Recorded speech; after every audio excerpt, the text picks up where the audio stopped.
important concept today we are going to see, that is, so what are the different ways we have to pass the information from the main program to subprogram.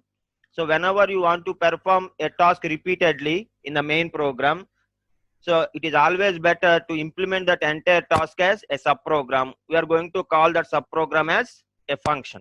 Now, I am considering some main program. So in the main program, I want to perform a specific task for multiple times. So what I am doing, instead of implementing the same task multiple times, I am implementing that task as a function. This is the function. This is the function definition we have. Then whenever you want to perform this particular task, what we are going to do, we are going to call this function from the main program. See here, I want to perform this particular task, that function is defined. Then what I am doing, I am calling that function. So whenever I call a function, automatically the control will transfer from the main program to function. Then that entire task will be implemented. After the task got implemented, then the control automatically will move from the subprogram to main program. Okay, then this entire task is implemented because of a single statement. That statement is called as function calling. After some statements, again I want to perform the same task. What I am doing again I am calling the same function. Since again I am calling the same function, after this call statement got executed, the control will move directly to the function. Then entire function will be implemented. The entire task in that function will be implemented. After that, the control will automatically move back to the main program. So in that way, so whatever the task that we have implemented in this function will be called for 2 times. So instead of writing this entire code 2 times in the main program, I have defined a function with that entire code, and then I am calling that entire code in the main program by using this call statement. Now, sometimes we need to send some information as input for this task. Now, so during the first call, I want to call this function. That means I want to implement this task with input x.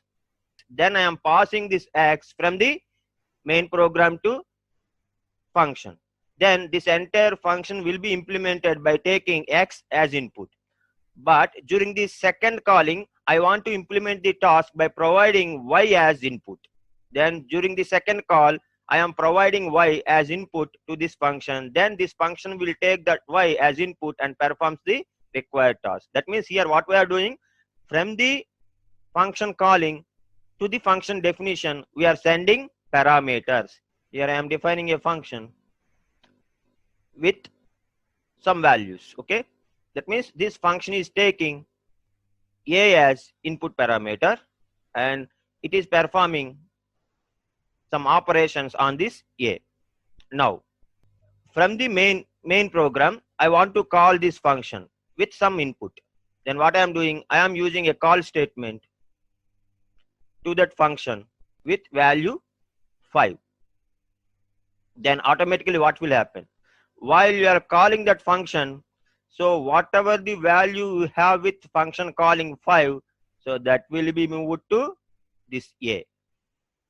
So this 5 will be automatically copied into this a. That means this function is now taking 5 as input into a variable a. So that is the implementation. Okay. Then we are calling the parameters which are available with function calling as actual parameter. This is actual parameter. Then, so whatever the parameters we have with function definition, those parameters are called as formal parameters. So actual parameters are parameters which are passed to function. So these are the parameters which are passed to function from the main program. So these are with function calling. Next, the second type of parameters are formal parameters. So these are the parameters received by function, and these are with function definition. So when the function is called, automatically the actual parameters are copied into formal parameters. Then the function will be implemented by using those formal parameters only. That means within the definition of the function, we are going to use the values of the formal parameters only to perform that task. then we need to understand what are the different types of mechanisms we have to transfer the data from the main program to subprogram. There are two types of mechanisms available to copy the values from actual parameters to formal parameters. Those are call by value and the call by reference. The first type of passing parameters is called as call by value, and the second type of passing parameters is called as call by reference. Then I am going to distinguish both. Then what is call by value? Then we are passing the values of actual parameters into the formal parameters. That means here from the main program to subprogram we are passing values. Then what happened in the case of call by reference? Here we are not passing the values, here we are passing the addresses of the actual parameters into the formal parameters. So while passing the values, that means here actual parameter values are passed to the formal parameters. In that case, storage of actual parameters different from the storage of formal parameters. That means actual parameters and formal parameters will be stored in different memory locations. So both are at different locations. Then automatically what will happen? If you make any changes in the formal parameters, so those changes will not be reflected in actual parameters. But in the case of call by reference, here we are not passing values, we are passing the addresses. Then automatically actual parameters and the formal parameters both will have the same locations. Since both are having the same locations, so whatever the changes you are going to make in the formal parameters, all changes will reflect in the actual parameters. First, I want to explain this concept clearly in the C language. After that, I will consider the Python. See, call by value. So I have a function. The function calling and the function definition, just headers I am going to show. Final implementation directly I will provide you in the online compiler. Then the function calling I am using, name of the function is dummy. Okay, I am calling that dummy function with the name of that function with the variable a. Just I am passing the variable a into the definition of the function. And then in the function definition, it is not returning anything actually. Function void dummy and then another variable x I am using. Now this parameter value a will be copied into the formal parameter x. The value of this will be copied into x. Since the value is copying from a to x, this is called as call by value. Then now I am giving two memory locations for both. This is the entire RAM. Okay, so this area is allocated for the main program, that is the main function. So let me consider that as function. For the main function, this memory is allocated where a variable will be created, that is a. A variable will be created, for that 20 will be allocated. Clear or not? Then for the subprogram, that is the function dummy, so another memory area will be allocated in the RAM. So this is stack area only, static memory area. So where some memory location will be allocated to x, now that is with 20 now. See, a is having the separate memory area, then x is having the separate memory area. Clear or not? That's what I mentioned. So whenever we are passing the value, then actual parameters and the formal parameters both will have the separate memory areas. Now I am going with C compiler. Here I am going to define integer a whose value is 20, and then I am going to display that printf %d.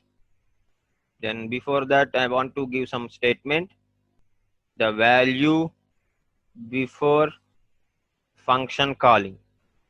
So at the place of %d I want to display the value of a, and then I am going to call a function dummy. So for the dummy function I am passing the variable a. Then after dummy function got evaluated, Again, I am going to display the value present in that variable int. The value after function calling. Okay, then I need to implement the function. The function is not returning anything, void, and then the name of the function is dummy, and which is taking some integer x. Then what the dummy function is doing, simply it is incrementing the value of x. So let me consider x is equal to x plus, it is adding 5 to the x and then return. So what will be the display of this program? See here, I am sending 20 as a variable a into the subprogram. Then automatically the content of a will be copied into the formal parameter x. So internal to that function, so there is some change in the x value. Now x will be added with 5.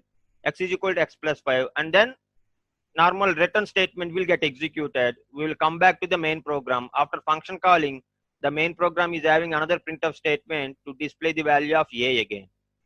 So if you observe carefully here in this case, so what the dummy function is doing, so dummy function is incrementing the x value. Since the x value previously is having 20, now the x becomes 25. The dummy function is incrementing it. But a is separate location now. In the main function a is separately we have the location, but x is incremented. I already mentioned that if you pass the value from the main program to subprogram, the actual parameter locations are different, formal parameters locations are different. If you make any changes in the formal parameters, that will not be reflected in the actual parameters. So before and after, if you display the value of a, you will find the same value in a. See, let me consider a new line here. See, the value before the function calling is 20, the value after the function calling is 20. But if you display the value of x, what you will get? So within the function, after x got incremented with 5, automatically if you display that, x will have 25. But a will have only 20 because the a and x both are sharing different locations. Then I am going to cover call by reference. Here I am not passing a directly to the function. Here I am passing address of a. Then the function receives that address. So that's why here the function should have a pointer variable to hold that address. It should be a pointer variable now. Here we are passing the address of that variable into the function. We are not passing the values, we are passing the address. Since we are passing the address, to receive that address, your function definition must have pointer variables as formal parameters. Again, I am considering the entire RAM. This is my entire RAM. This is the area in the stack memory of the RAM allocated for main function. And this is the area allocated for dummy function. Okay. In the main function, what you have? We have a variable a. Some location is allocated for the variable a, which is having 20. Then what we are doing? We are passing the address of that a into the pointer variable x. Now here, in the function, dummy function, we have x. So now x is a pointer variable. Assume this variable a is present at 7276 address. 7276 is the address of the variable a in the main function. Okay. What about the x now? X in the function now holds what we are transferring from the main function to dummy function. We are transferring the address of a, that is 7276. Now x will have 7276. Carefully observe. Now x is pointing out the variable a. Now x is pointing out the variable a. Okay. Now whatever the changes you make by using this x, those changes will be reflected in a. I will let you know how to do this. Now I am considering the same program. Then what I am passing now? I am passing address of a. Then what is x now? X is nothing but a pointer variable which is pointing out an integer. So int star x we need to use. Now how to access the value of that variable by using the pointer? By using star we need to access. If you access only x, what will happen? Address will be modified. That should not be the case. We cannot modify the x. We have to modify the value which is pointing out by the pointer variable x. Now what will happen? Whatever the changes you made for that variable which is pointing out by this x will be reflected in the main program. See, now what will happen?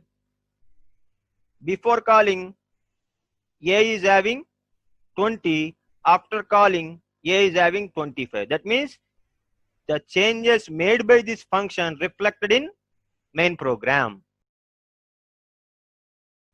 Then I am going with call by reference and call by value in the case of Python.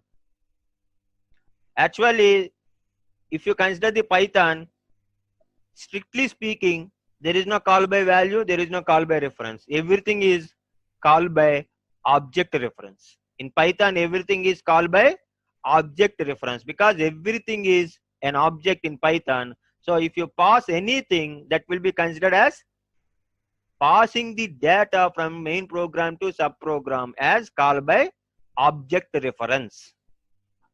But we can consider that call by object reference as some cases call by value, in other cases call by reference. I will distinguish the call by object reference into both the cases. How it is possible? I will let you know. In Python, you can distinguish objects into first iterables. Iterables are sets, lists, dictionaries, strings and tuples because you can iterate through all the elements of these objects. You can use for loop to iterate through all these elements. That's why these are called as iterables. And then we can call lists, strings and tuples as sequences because we can use indexing to access the individual elements of these three. And then we can call sets, lists and dictionaries as mutables. So mutable objects means in place we can change the elements of these objects. In place we can change the elements of lists, dictionaries and sets. Then these three are called as mutable. And coming to strings and numbers and tuples, strings, numbers and tuples, so these three are immutable objects. Immutable objects means in place we cannot change the individual elements of these objects. In Python, what is called by value and what is called by reference? Now I am going to explain. Okay. Then call by value is nothing but in Python passing immutable object into function. So passing immutable object to a function is referred by as call by value. So here immutable objects means numbers, strings and tuples. If you pass numbers or strings or tuples into the function from the main program, we can call that particular mechanism as call by value, where the formal parameter changes will not be reflected in actual parameters. Okay, then what is call by reference? If you pass mutable objects to the function, then automatically that will be considered as call by reference in Python. What are the mutable objects? Lists, dictionaries and sets. So if you pass a mutable object, automatically whatever the changes you make in the formal parameters within the function, those changes will be reflected in the actual parameters. So let me consider those. So first, call by value. Call by value. So when you can say call by value, if you pass immutables. Passing immutable object is called as call by value in Python. I am considering a string here in the main program. So what I am doing, I am taking a string s is equal to scat. Okay, then I am displaying it before calling. I have string s. Okay, then I am calling a dummy function. I am supplying that s, and again I am displaying the string s. But this is the statement after function calling. Then I am defining the function, dummy function, which is taking a string. Let me consider s1. You can consider s as well, no issues. Let me consider s. S is a local variable for that function. Then what I am doing, since S is a string, you cannot change individual elements. You can assign a new string to it, that is entirely a new object you can create, but you cannot assign individual values to individual elements. In place you cannot change, right? So that's why if I want to change scat to site, what I am doing, I am using site, a new allocation I am using. Then if I run this entire program, what will happen? Before function calling and after function calling, both the cases you will get scat in yes. So that's why we can consider if you pass an immutable object into a function, so those changes in the function will not be reflected in main program, then that will be considered as call by value. So before the function I have scat, after the function calling also I have scat, so we can consider this as call by value. Then what about the call by reference in Python? If you call a function by using any mutable object, then that can be considered as call by reference. In the main program, what I am doing now, I am sending a list. List is a mutable object, right? Then here call by reference means in Python passing mutable object. Then let me consider a list. I have a list with some elements. S E T. 4 string elements are there in that list. Then let me copy this.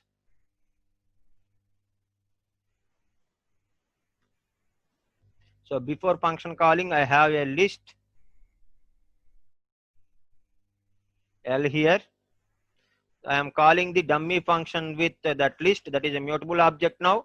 After function calling, what is the list I have? Okay, then I am going to define the dummy function now. So in that it is taking the list L. You can change the name as well if you want here. You can change. See what I am doing here. I have passed a list of 4 elements. All 4 elements are individual strings S, C, E, T. 4 elements I have. Then I sent that 4 element list into a function, and then I am changing the second element which is having index 1 to I, and then I am returning. Without any element, simply I am returning. Then since L is a mutable object, automatically whatever the changes you made within the function will be reflected in the main program. So before calling, if you have S, C, E, T characters in list L, so because of the dummy function, one character is modified. That modification now is reflected in main function. See, before calling we have scat, then after function calling I have site. That means whatever the modifications I have performed within the function, those modifications are reflected in the main function because of mutable object that is passed to the function. So in that way, indirectly we can say if you pass any immutable object from the main program to function, so that will be considered as call by value. If you perform call by value, if you make any changes within the function for the formal parameters, so those formal parameter changes will not be reflected in actual parameters. So if it is call by reference, how you can implement the call by reference in Python? By passing mutable objects into the function, you can implement call by reference, where whatever the changes you make in the formal parameters within the function, those changes will be reflected in the actual parameters of main function.